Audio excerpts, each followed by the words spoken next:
So back to our discussion. From what we've understood so far, do you think this research is applied or basic? These researchers are trying to determine how much pleasure someone would experience using multitasking activities on IT gadgets. How much? No, they're not just trying to determine if they get pleasure, but how much pleasure. And then also trying to determine based on personality types. Do you think this research is basic or applied?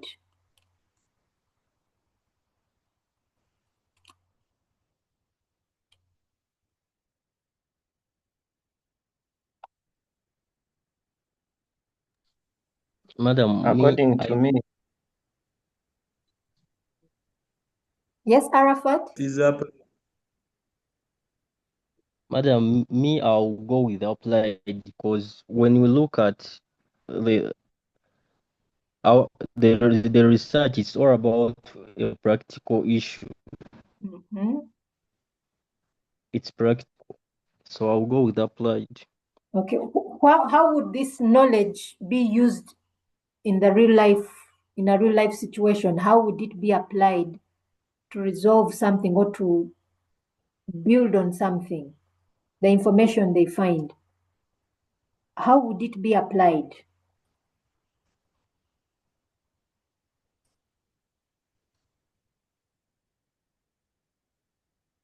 So sorry, I beg your pardon. How would the knowledge that they've discovered from this research, how could it be applied to real life problem? Because if we're talking about applied research, we're looking at research that can come in to resolve real life problems or some knowledge that is needed to move something forward in real life.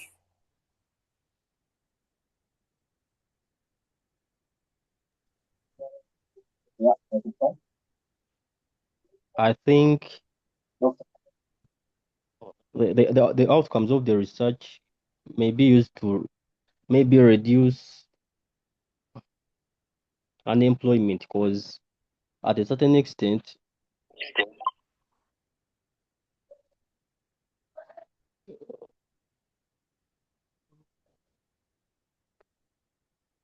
Yes, Arafat?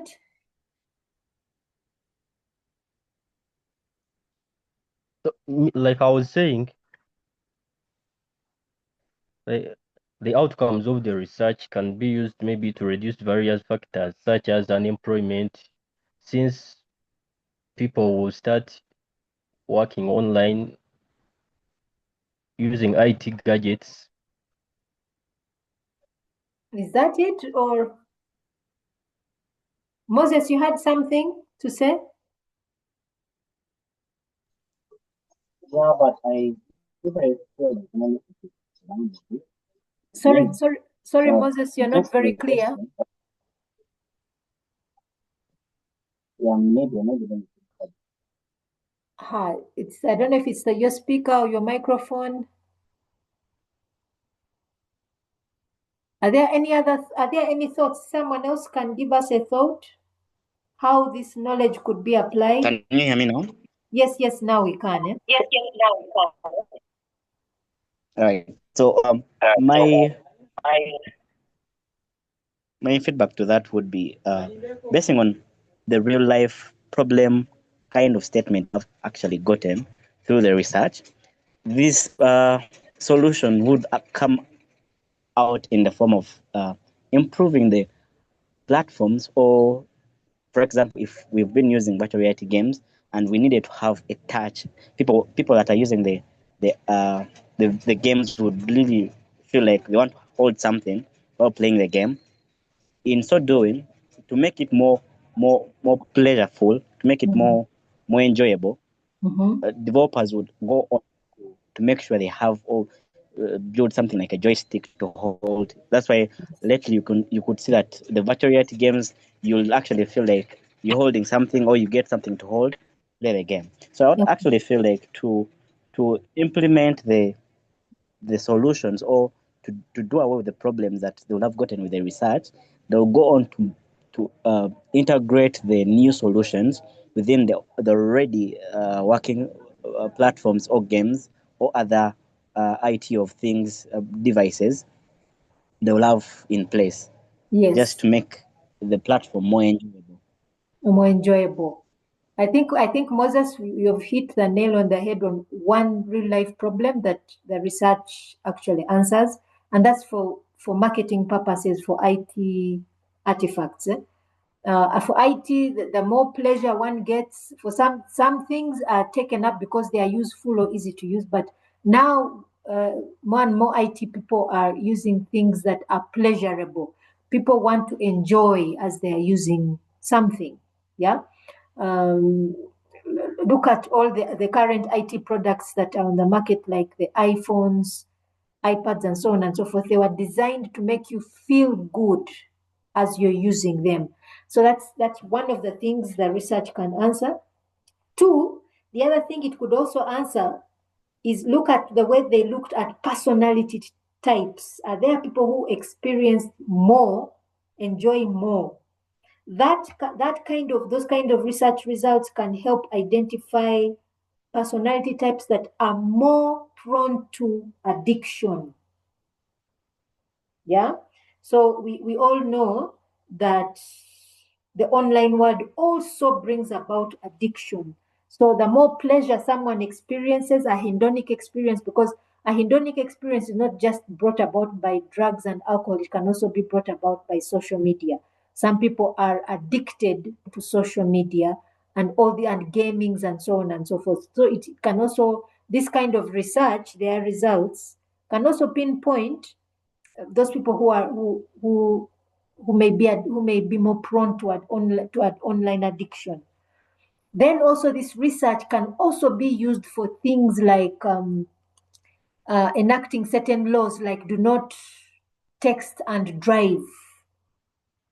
Yeah, a law like that which says do not text and drive, because this kind of research can be a basis for that. Yeah, for such laws. Do you get my point, everyone? Do we get now where this how this research is applied, not basic? My next question to you would be, is this research qualitative or quantitative? Where would you categorize it? I would say it's qualitative. It is qualitative. Qualitative. Yes. Do we remember what is considered qualitative research and what is considered quantitative? Do we remember?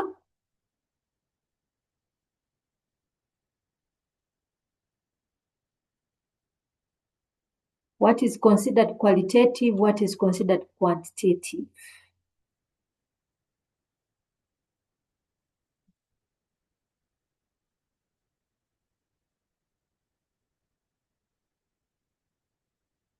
What is considered qualitative and what is considered quantitative? Quantitative is on data, measurable data. That is quantitative. Eh? Yes. Then qualitative focuses on understanding someone's experience, opinions, or meanings. Someone's experiences, opinions, or meanings. So let us go back to our article, and we see how they did this. Eh? One of the things you will note, they used hypothesis. Yeah, they used hypothesis, and let me just pull out one of them.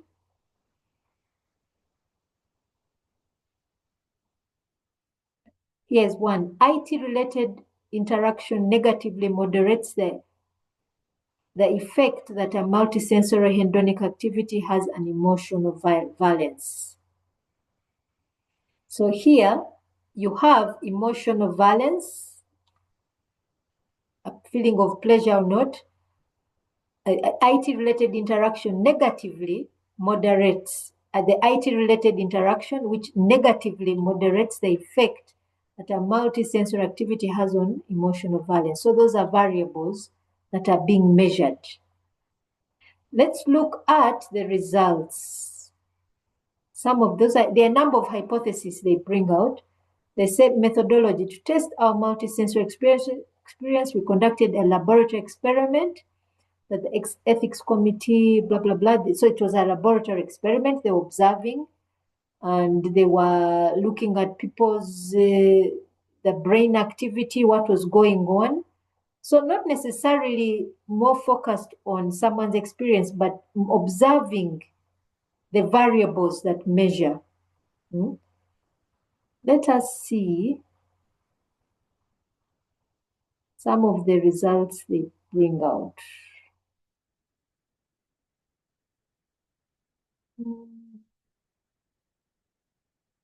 So they used self-reported questionnaires. Let me see if we have any tables here.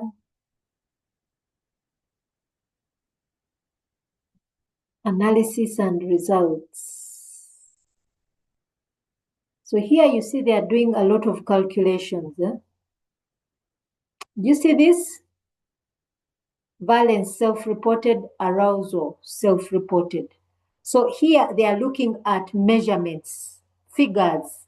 They're not just saying, someone is not just saying, oh, I had such a wonderful experience about this, but it's actually measured. Do you see this? Descriptive statistics? Do you see this on the screen? Yes. Yeah. So this is not necessarily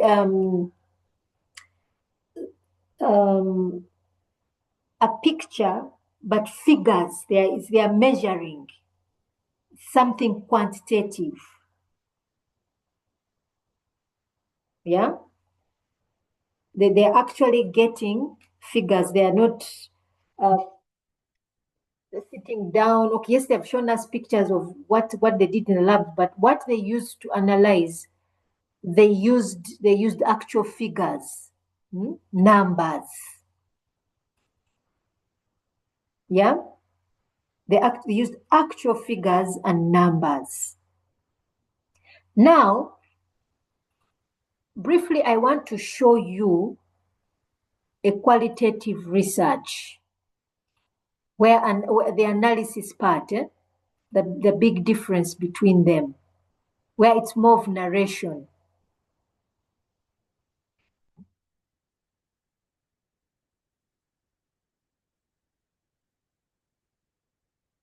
Give me a minute. Let me just pull out something.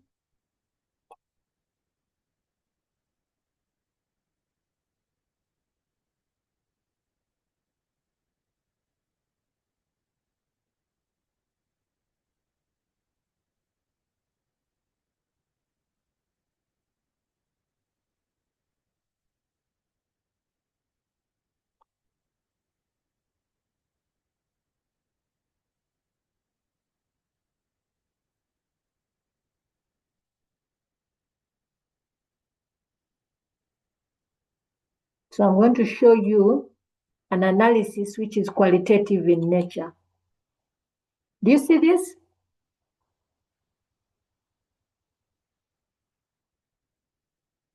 Do you see this? Is this visible? Yes. Okay. Yes, madam. So this is an analysis in a qualitative research. It's more of narration. You see here, we're talking about tradition and information isolated society, and the researcher pulls out a quotation someone said, something somebody said. Yeah? Quotation after quotation after quotation. It's a narration. And the researcher then makes a conclusion with a drawing. Very different from this statistical, numerical kind of of analysis. The person is using numbers to come to a conclusion, while the other researcher is using narration,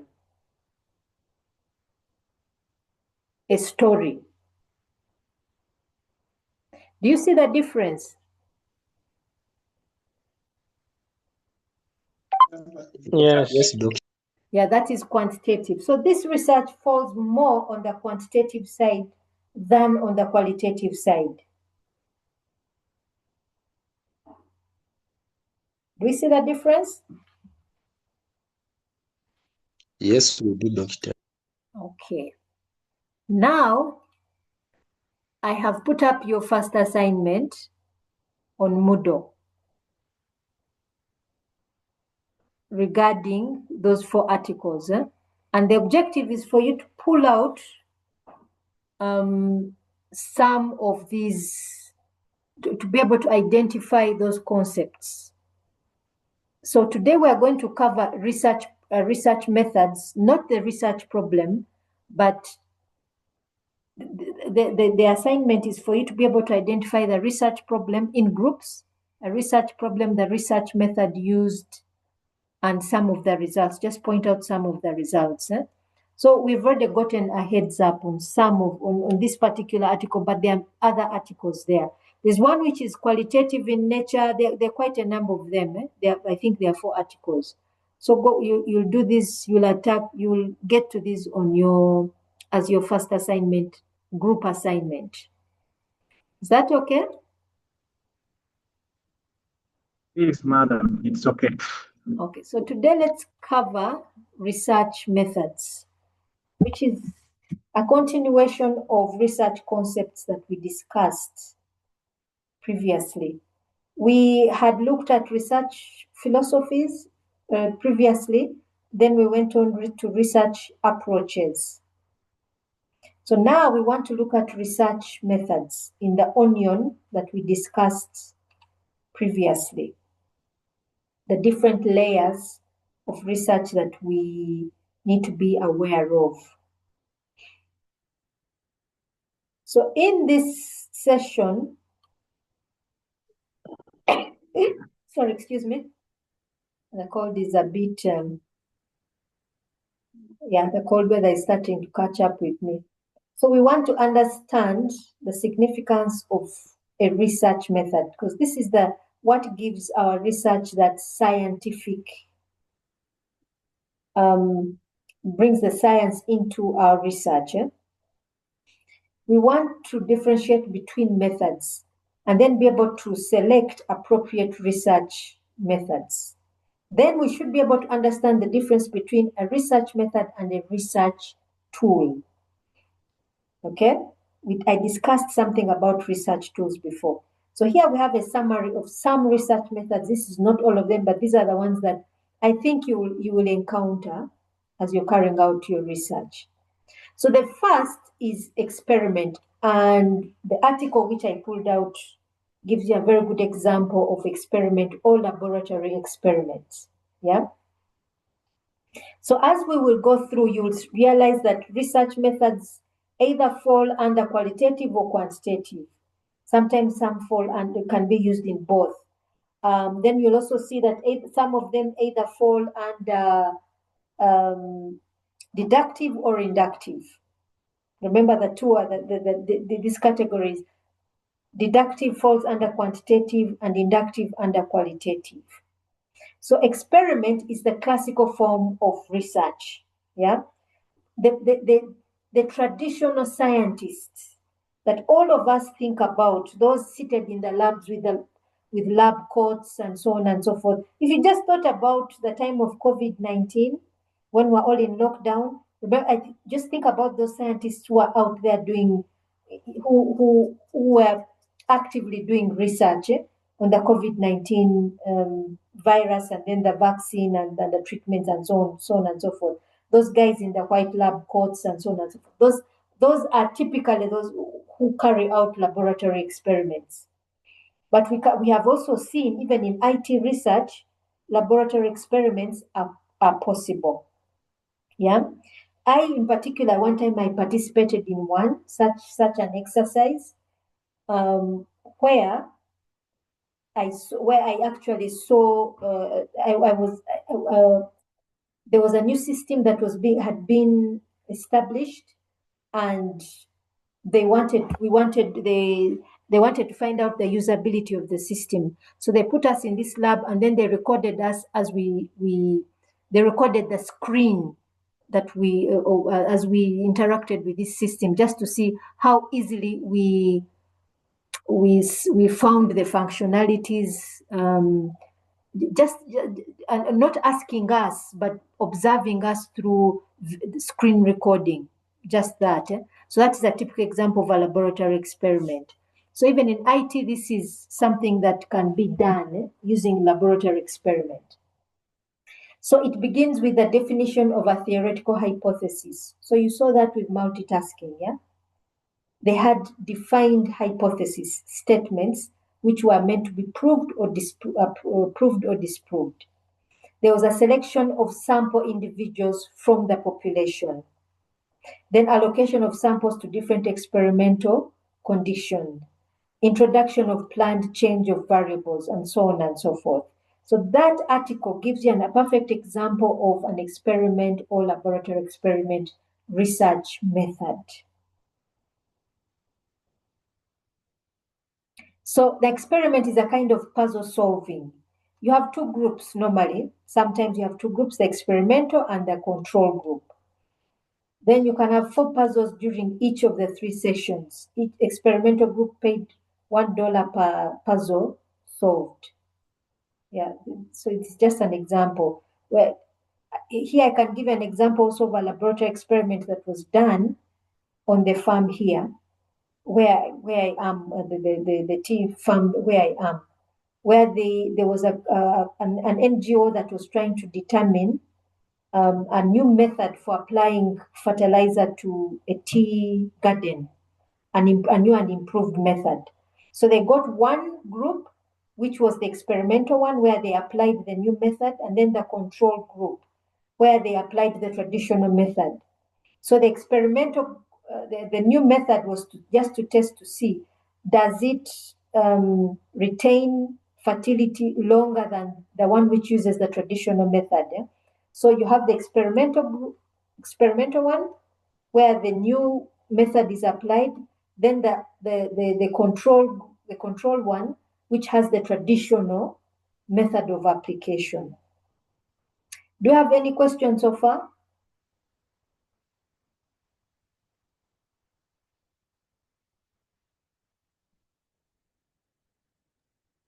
Yes, madam. My question is, you gave us subheading research methods, but I saw in the things you're sharing now, the subheading was research strategies. So I was asking, is there a difference between a research method or research strategies? Yeah, the two can be used interchangeably.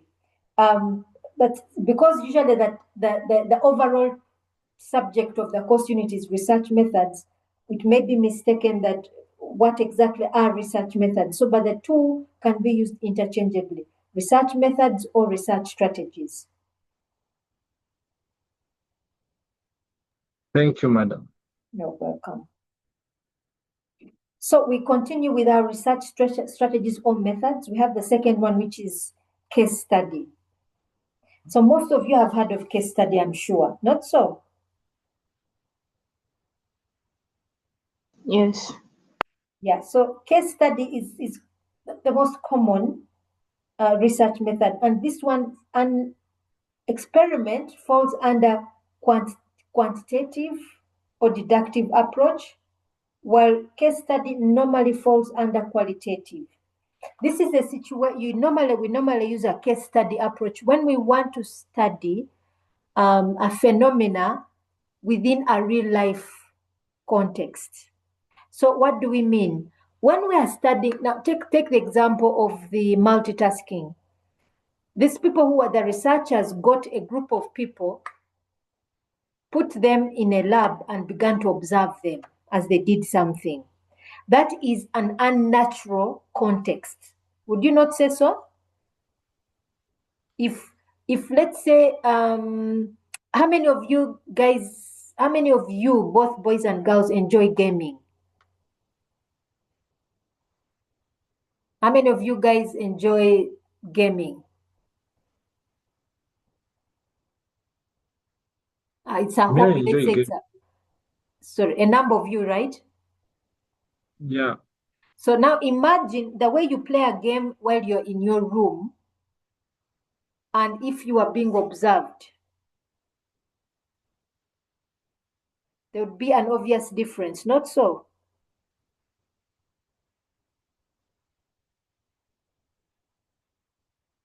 So in cases where one needs to research something in a real life case and observe more than what is in a laboratory, in an artificial environment, a case study is a very good example of that. Yeah. Case in point, look at the articles I've shared. Look at one which talks about action research. There, an actual case study is being used. We've talked about case study research strategy before. I think when we met physically, I was giving an example of, we're giving an example of, let's say, a result system for a secondary school. The result system would be your study, and then the school you select would be your case study area. So in that case, such a researcher would be using the case study research strategy. The school he or she would have selected would be the case study area, and that particular researcher would be using a case study. So in this case, when you want to examine something in its real life context, to say we are not just looking at certain variables to discover even variables that we don't know that exist in that context that may affect either the efficient use of this thing or may to efficiently use it, or may derail its efficient use. Things that we are going to discover. So even that time you have questions, research questions like why, what, and how. If you look at the research questions that were in multitasking, they were very specific about variables, almost predicting that there's a relationship between this thing and that. In a case study research, we would assume there's no relationship because we don't know what exists. So in this case, yes, you may use questionnaires, but you also use interviews, observations. You may analyze existing documents and so on and so forth. Do you have any questions so far on case study?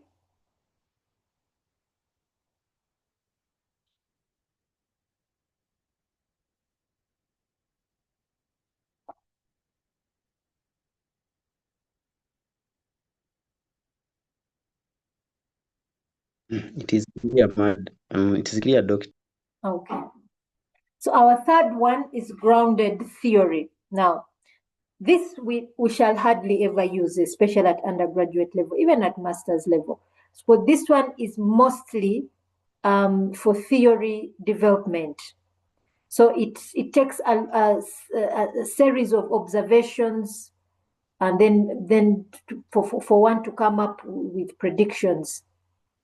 So it's a highly inductive approach, very qualitative, almost ethnography. We shall look at almost like ethnography, but it's something that is highly unused by IT students, mostly by philosophers and those making groundbreaking research in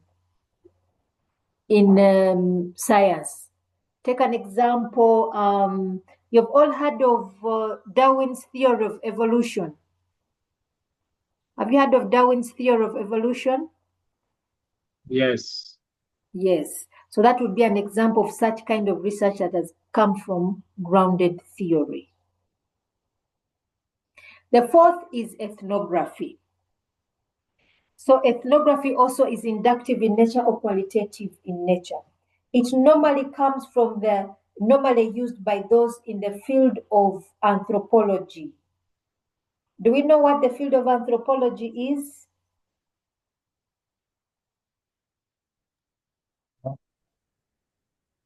Have we heard of it?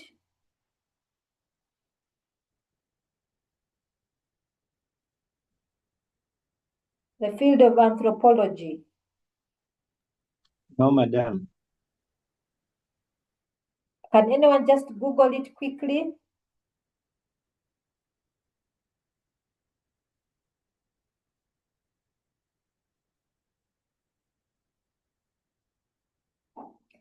Simply put, it's a study of people and their culture. So those who are doing culture and enculturation development studies, this is where they normally go, the kind of research they do. You remember when we talked about female circumcision, when we met physically? Our first lecture, we talked about it. And I gave you an example of some researchers going to stay with the community to understand why. You live within the community to really understand why things the way they are, why, especially in terms of culture. Now, one might say in IT, this is something that could never be used. That is not true. I used it personally because I was trying to study IT in a rural context. So I spent some time with a certain community. Yeah. So that is ethnography, where you sit with the culture and understand things from the perspective of the culture, not from my own perspective. And one of the primary reasons I used ethnography was because the literature, all literature was saying most ICT designers come from a modern world. So you may not understand the rural context, the rural culture. So in that case, ethnography was used. However, you can also use ethnography even in a modern corporate society where an IS system may be implemented. Why? Because corporate companies also have their own culture. So a system may be rejected or accepted because of the culture of a certain corporation, the way people behave. Yeah. There was a certain man who one time told me that he was speaking now from a human resource perspective. He said, Uganda Matters University has a unique culture different from any other university simply because it is a Catholic university. Likewise, if you went to UCU, because it is Anglican leaning, it also has a unique culture. Likewise, so is also is a public university. Makerere University is a public university, but not just public, but the oldest university. So it has also its own culture that is different from others. So ethnography can still be done even from an IS perspective or IT perspective. Our fifth is action research. So I'm not going to talk much about this one. I'm going to leave you to read that article of action research, and then we shall come back to this just to see your understanding. I don't want to give you all the information. Now, I want to talk about design science. These last two are extremely, extremely important for IT anyone who is an IT computer science researcher. As long as you're developing an artifact, these research methods must be visible. Okay? These two research methods must be visible. Now, I'm also going to leave them blank so that I allow you time to read them and then we discuss them in detail. Is that okay?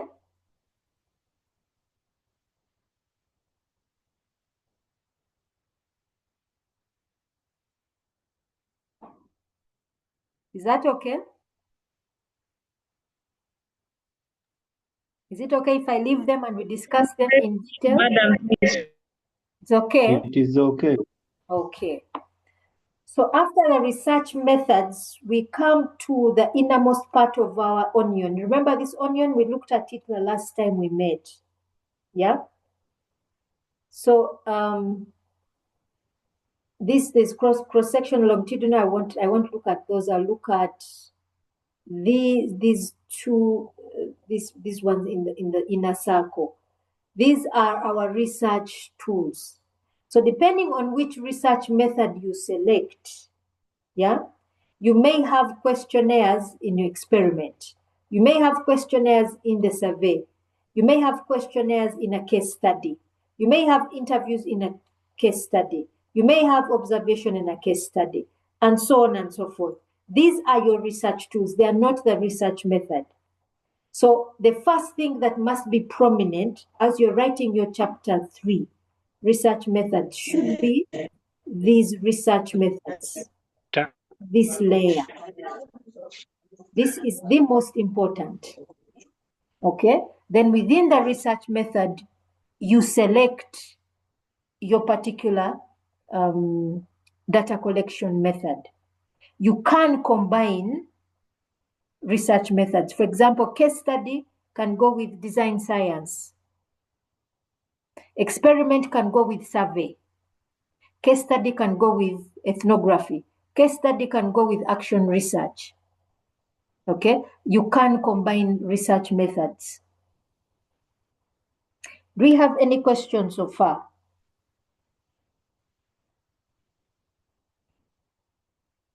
Yes, madam.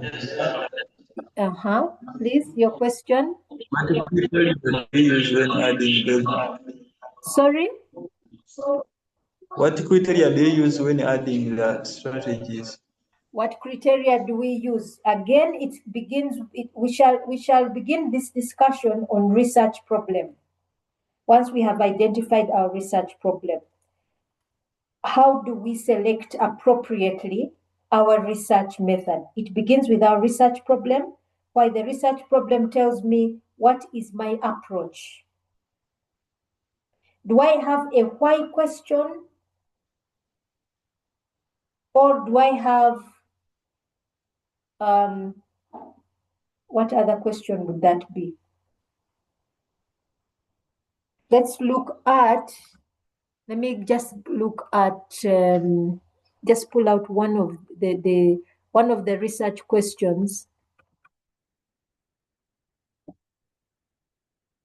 Let me just pull out one of the research questions from multitasking.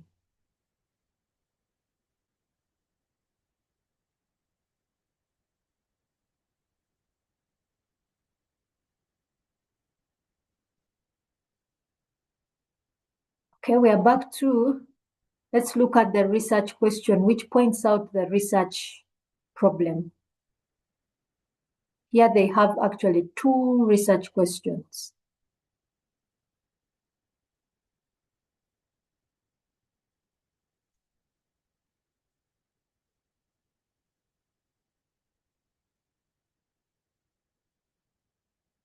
To what extent does IT-related multitasking influence hedonic experience?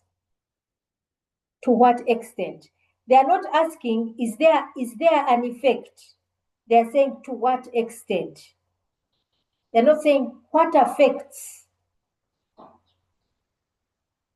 What does multitasking affect? They're not asking what. They're asking to what extent, meaning they already know there is an influence. They're trying to find out how much. Yeah, that is already pointing to quantitative. Yeah, look at the second research question. Does this effect vary according to individual traits such as personality? They are already insinuating that there is a relationship. But if you have a question like, which says something like,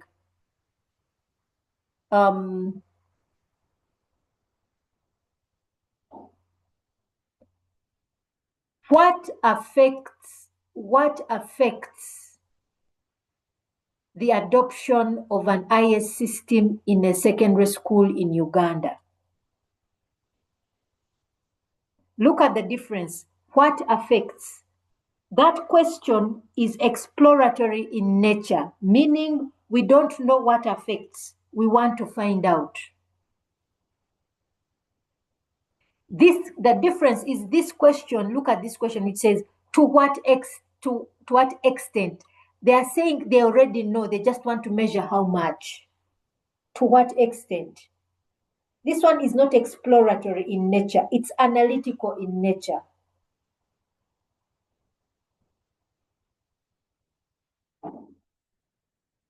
While the other one, what affects the adoption? What affects the adoption? We are going to find out what affects. We may find out something that affects, we may find out there's nothing. The other one is exploratory in nature. So when it is exploratory in nature, that means I want to go deep. I want to really examine it. So that makes it qualitative in nature. Some things I'll find out by asking people, some things I'll find out from observation. But if I'm saying to what extent, I want to measure, make actual measurements. I don't know if I answer your question.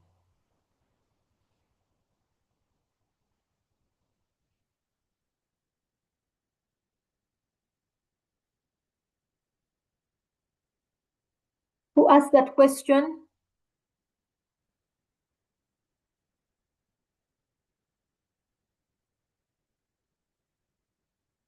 Hello, who had asked that question? Have I answered or have I confused you even more?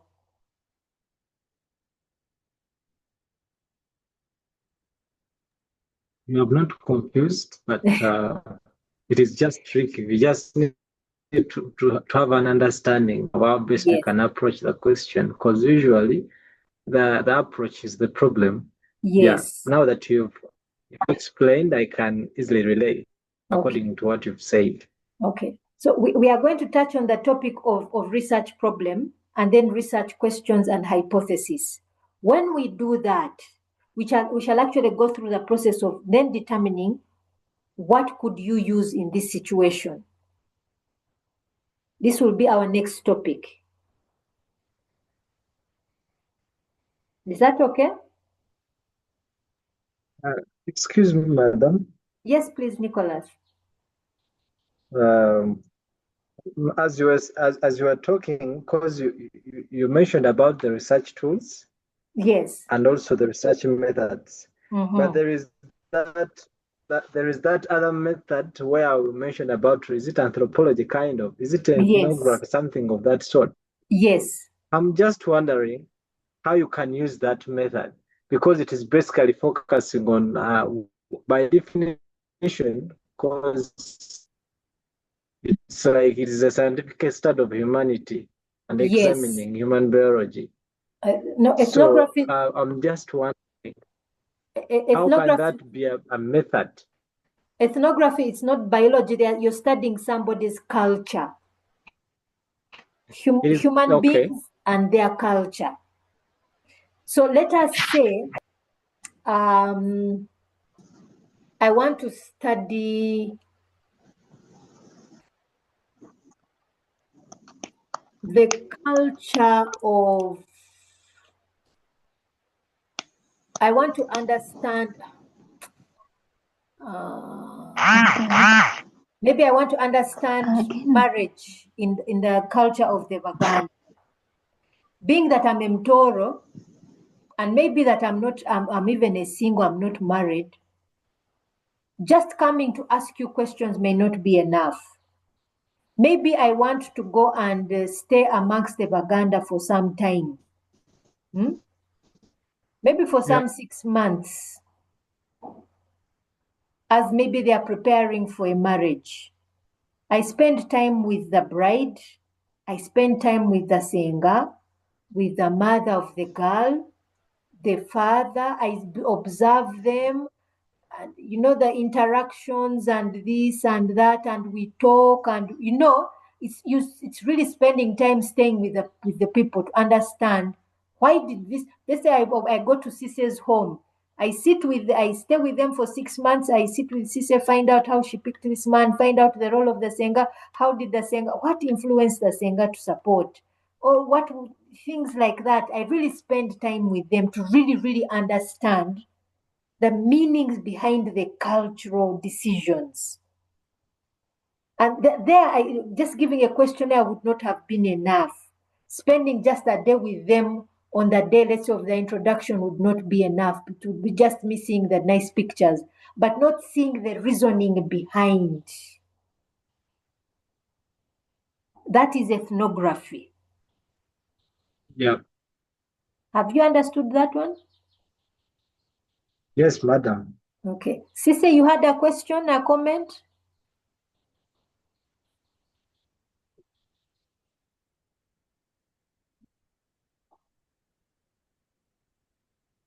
Sise, did you have a question or a comment?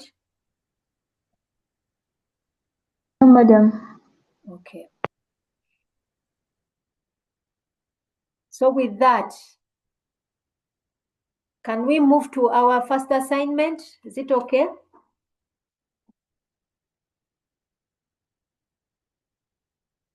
I'm seeing, is there a hand raised?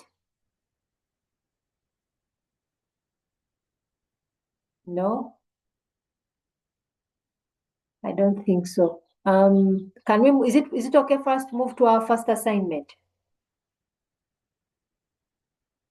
It is okay. I think it's okay now. Okay, okay.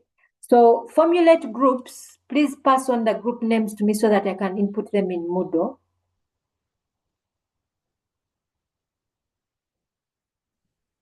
Is that okay?